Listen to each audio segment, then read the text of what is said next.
Welcome to your daily 49ers update. I'm Rob Stats Guerrera. Here is what's happening.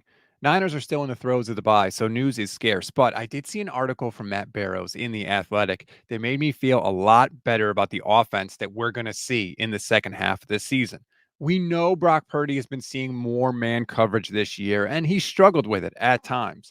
But the good news is, down the stretch, he's not going to see nearly as much man coverage as he saw in the first part of the year.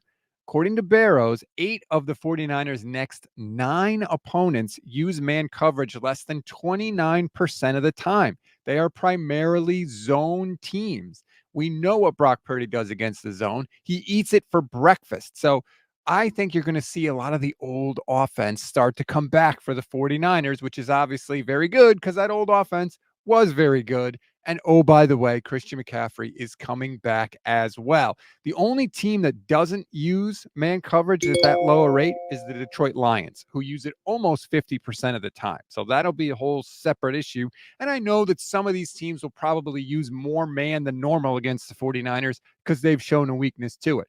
But still, ultimately, at the end of the day, teams are going to be who they are. And the Niners are facing a lot of zone teams coming up. And that is very, very good news. The other positive sign for the offense, again, from Matt Barrows, is that the YAC yardage has started to return.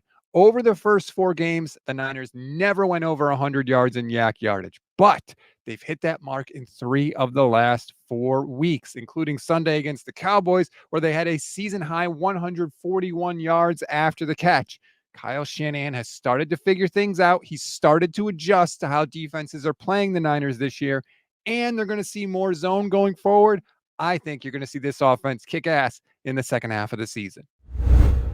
We always give you one thing to read, one thing to watch, and one thing you might have missed. One thing to read on this Friday. The Athletic has an odds and ends column in their NFL section, but at the end of their article is a poll about Brock Purdy and what you would do with him after the season.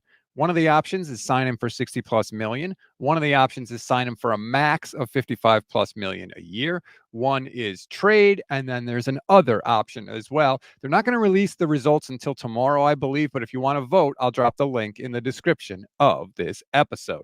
One thing to watch. I was messing around on the internet yesterday, and I came across the Football Life video for George Kittle. And there is a nugget in there about how the 49ers first discovered him that I had never heard before, and it blew my mind. Again, I will drop the link in the description of this episode. One thing you may have missed, we are officially 100 days from Super Bowl 59 in New Orleans.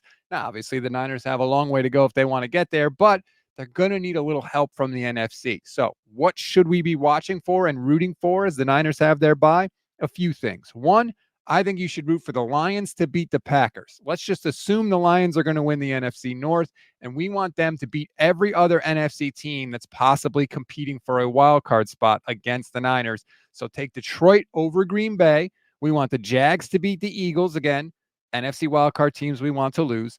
We want the Bears to beat the Cardinals. Now, I know both of those teams are in the NFC, but easiest path to the playoffs for the 49ers is by winning the division. So if all the division teams lose, that only helps San Francisco. So take Chicago over Arizona, and then Rams, Seahawks. You could really make an argument either way. I don't root for anybody to get injured ever, so forget that. We'll just have to wait and see what happens with that one. Either outcome could be good or bad for the 49ers.